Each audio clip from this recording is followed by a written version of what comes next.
સ્વાધ્યાય 1.4 આપણે જે સમય સંખ્યા વિશે શીખ્યા એને લગતું જ આપણી પાસે સ્વાધ્યાય 1.4 છે. એનો ક્વેશ્ચન 1 એવું આપણને કહે છે કે ભાગાકારની લાંબી પ્રક્રિયા કરવાની નથી અને માત્ર સંખ્યાને એ રીતે સાદુરૂપ આપવાનું કે જેથી તમને સમય સંખ્યાનું નિરૂપણ શાંત અથવા તો અનંત આવૃત કયું છે તે રીતે આપવાનું છે.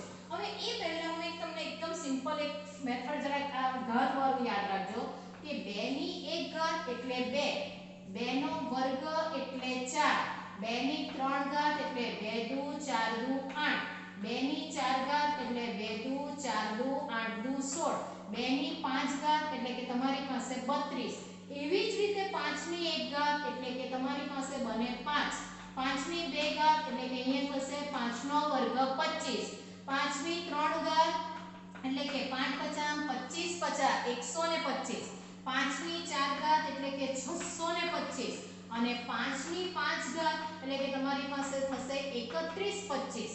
એટલા માટે કે આપણને જ્યારે છેદમાં આવા કંઈક આંકડા હોય તો આપણને થોડું મોડે હોય તો આપણાથી દાખલા જરાક ઝડપથી ગણી શકાય. એટલે કે શોર્ટ મેથડ તરીકે એવું વિચારી શકાય કે આપણે હંમેશા આ નોટમાં લખી રાખવાનું હોય. ચાલો આપણો દાખલો નંબર પહેલો જે છે તે જોજો કે 13 ના છેદમાં 3125. હવે આમ તમે 3125 બહુ લાંબુ ચાલે પણ તમે આ કોષ્ટક મોડે કર્યું હોય તો તમને બહુ ઈઝીલી ખબર પડી જાય. હવે 3125 એટલે જોજો કે 3125 હવે એનો લાંબો ભાગાકાર કે કશું નથી કરવાનું, આપણે આ સંખ્યા જોઈને જોવાનું છે. તો તમે જોશો કે 3125 એટલે શું છે તો 5 ની 5 ઘાત.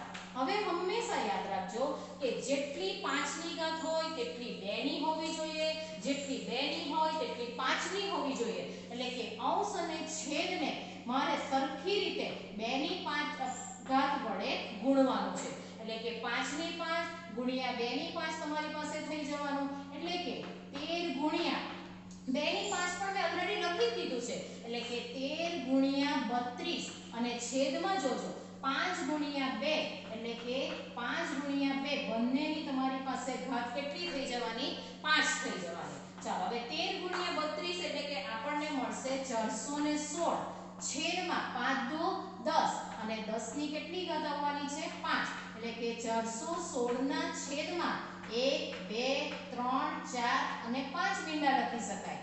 હવે આપણે ક્વેશ્ચન 1 માં તો માત્ર એવું જ કીધેલું છે કે આપેલી સંખ્યા શાંત અથવા દશાંશ અનંત આવૃત છે કે નહીં તે ચકાસો. અને પછી એમાં એવું ક્વેશ્ચન 2 માં એવું કીધું છે કે જો શાંત હોય તો એનું શાંત દશાંશ સ્વરૂપ દર્શાવો. તો અહીંયા આપણી પાસે શાંત દશાંશ સ્વરૂપ આવવાનું. હવે આપણી પાસે 1 2 3 4 5 છે તો હું પહેલા લખી દઈશ 416. હવે જોજો તમે 1 2 3 દશાંશ બાકીના આગળ ઉમેરાશે એટલે કે આનું દશાંશ સ્વરૂપ થઈ જશે 0.00416. એટલે કે આ રીતે આપણે દશાંશ સ્વરૂપમાં એને દર્શાવી શકાય. પણ ફરીથી ધ્યાન રાખજો કે એને સિમ્પલ એવું કહી શકાય કે 2 ની m અને 5 ની n ઘાત સ્વરૂપે આપેલું છે. એટલે આપેલી સંખ્યા આપણે એને કહી શકાય કે માટે આપેલી સંખ્યા એ શાંત દશાંશ સ્વરૂપમાં છે. તે રીતે તમારી પાસે ઉદાહરણ બીજું જોજો, દાખલો બીજો જોજો કે 17 ના છેદમાં 8 એટલે કે હવે એકદમ શોર્ટ મેથડે જઈશું. 17 ના છેદમાં 8 એટલે કે તમારી પાસે આવશે 17 એટલે કે 2 ની 3 ઘાત અંશ અને છેદને 5 ની 3 વડે ગુણીએ એટલે કે 17 5 50 25 50 125 છેદમાં આવશે 10 ની 5 દુ 10 10 ની 3 ઘાત 125 ગુણ્યા 17 એટલે કે આપણને મળે 21 25 છેદમાં મળશે 1 2 ને 3.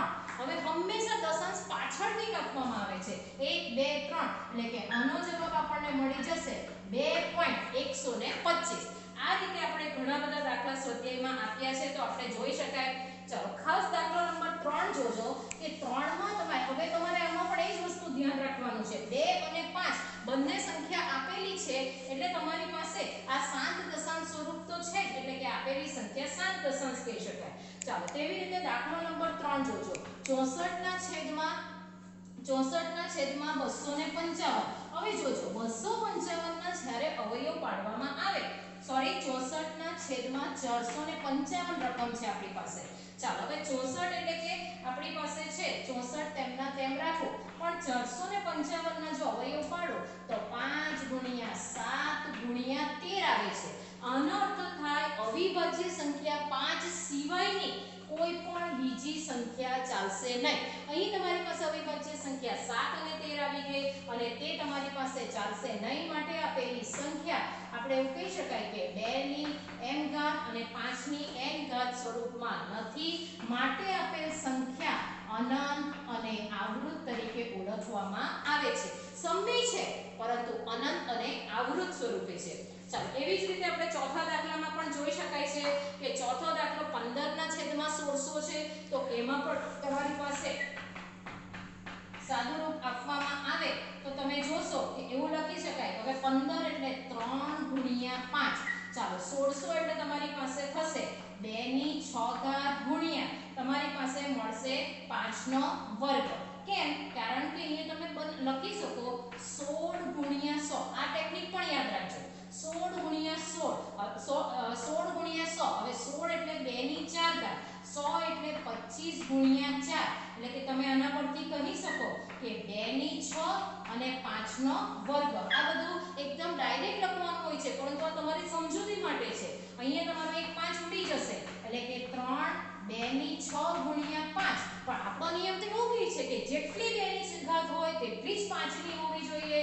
એટલે કે 2 ની 6 પણ અહીંયા 5 ની એક જ ઘાત છે તો 6 લાવવા માટે મને અંશ અને છેદને 5 ની 5 ઘાત વડે ગુણવું પડે છે. હવે 5 ની 5 ઘાત એટલે 31 25 અને છેદમાં થઈ જવાના 2 ગુણ્યા 5 એની તમારી પાસે 6 ઘાત. હવે 31 25 ગુણ્યા 3 કરીએ એટલે કે આપણને મળે 9375 છેદમાં 10 ની 6 ઘાત તરીકે. એટલે કે 1 2 3 4 5 6. હવે તમારી પાસે 4 ડિજિટ છે તો બાકીના 2 આગળ તમારે 0 મૂકવા પડશે. એટલે કે 0.009375. તો આ રીતે આપણે આ બધી શાંત દશાંશ સ્વરૂપની સંખ્યામાં ફેરવી શકાય છે. હવે પછીના દાખલામાં જોજો. પાંચમામાં તમને 29/343 આવે. હવે 343 એટલે 7 ની 3 ઘાત આવી જાય. હવે 7 ની 3 ઘાત આવી જાય એટલે કે આપણી પાસે એ દાખલામાં 7 આવી ગયો અને 7 એ આપણી પાસે 2 ને 5 સિવાયનો છે એટલે આપેલી સંખ્યા શાંત સ્વરૂપમાં નથી. એટલે કે અનંત અને આવૃત કહી શકાય. ચાલો એક ખાસ બીજો દાખલો જે જોવાનો છે તે તમે જોજો. એક 35/50 દાખલો નંબર 9 છે. હવે તમે જોશો તો તરત જ એમ થાય 7 ગુણ્યા 5 5 ગુણ્યા 2 ગુણ્યા તમારી પાસે 5 દુ 10 ગુણ્યા 5 થશે. 5 5 ઉડી ગયા એટલે કે 7/10 એટલે કે એનો જવાબ ડાયરેક્ટ જ આવી જાય છે 0.7. તો આ પણ તમારી શાંત દશાંશ સંખ્યા થાય છે. આ રીતે બાકીના દાખલા તમે જોઈ શકો. હવે ક્વેશ્ચન 2 માં એવું જ આવી જાય છે કે જો તમે ક્વેશ્ચન 1 માં શાંત દશાંશ મળે તો એનું સાદુરૂપ આપવાનું એ ઓલરેડી મેં તમને બતાવી દીધું છે. હવે ક્વેશ્ચન 3 તમને એવું કહે છે કે વાસ્તવિક સંખ્યાનું દશાંશ નિરૂપણ જે આપેલું છે એ દરેક માટે તે સમય છે કે નહીં. હવે એક વસ્તુ હંમેશા યાદ રાખવાનું છે કે સમય ક્યારે હોય તો તમારી પાસે એ દશાંશ સ્ટોપ થઈ જતું હોય. ધારો કે તમારી પાસે પહેલો રકમમાં આવે છે આપણી પાસે કે 43.1 2 3 4 5 6 7 8 9 અને અહીંયા તમારી ગાડી સ્ટોપ થઈ જાય છે. એટલે કે આ પ્રકારની સંખ્યા હોય તો એ શાંત કહેવાય છે કારણ કે દશાંશ પછી સ્ટોપ. અથવા તો એવું પણ કહી શકાય કે છેદમાં 2 અથવા 5 અથવા બંને હોઈ શકે. એટલે કે આ દાખલો જે આ પહેલું જે છે તેને શાંત કહી શકાય. હવે બીજામાં ખાસ સમજો. બીજામાં એવી રકમ છે 0.120 પછી તમારી પાસે 2 0 પછી તમારી પાસે 3 0. હવે તમને એમ જોવા જઈએ તો એવું લાગે કે હા સરખું છે. ના, પણ એક દશાંશ પછી 1 2 0 પછી 1 2 00 પછી 1 2 000 મતલબ કે તમારી પાસે એકના એક આંકડા રિપીટેશન થતા નથી. અંક બદલાઈ જાય છે. તો આ પ્રકારની સંખ્યાને આપણે અસમય સંખ્યા કહીએ. એટલે એનો અર્થ એવો થાય કે એ 2 ની m અને 5 ની n ઘાત નહીં હોઈ શકે. અને તે જ રીતે તમારી પાસે ત્રીજું જે આવે છે 43.1 2 3 4 5 6 7 8 9 એના પર 12 એટલે કે આ જ વસ્તુ 12 એટલે આપણે એવું કહી શકાય કે આના આ જ આંકડાનું આપણે પાછું પુનરાવર્તન થવાનું 1 2 3 4 5 6 7 8 9 ડોટ ડોટ ડોટ. પણ યાદ રાખજો કે 12 આવશે એટલે હંમેશા સમય સંખ્યા જ બનવાની છે. બરાબર. એટલે કે આમ આપણું અહીંયા ચેપ્ટર પૂરું થાય છે. આપણે ઘણા બધા એમાંથી ભાગ પાડીને વિડીયોમાં જોયું છે. હવે એમાંથી ન સમજ પડતી બાકીના સ્વાધ્યાયના જેટલા દાખલા બોર્ડ પર થયા છે એના સિવાયના જે બાકી હોય તે બધા દાખલા તમારે પૂરા કરવાના છે. એસાઇનમેન્ટ તરીકે પણ તમારે એને નોટમાં બધાએ ગણિતની ખાસ જુદી નોટ બનાવીને આ બધું જ દાખલા જેટલા બાકી છે ખાસ પૂરા કરવાના છે. અને હવે તમારી પહેલી એક્ઝામ 29 તારીખે છે તેમાં આ ચેપ્ટરને એક રિવિઝન તરીકે લીધું છે. અને જે નહીં સમજ પડતી હોય તો તમારે એના જે તે દાખલા હોય ચોપડીના બરાબર કરીને WhatsApp પર મને કરી દેવાનું એટલે તમારી પાસે પૂરું થાય છે. Okay, thank you.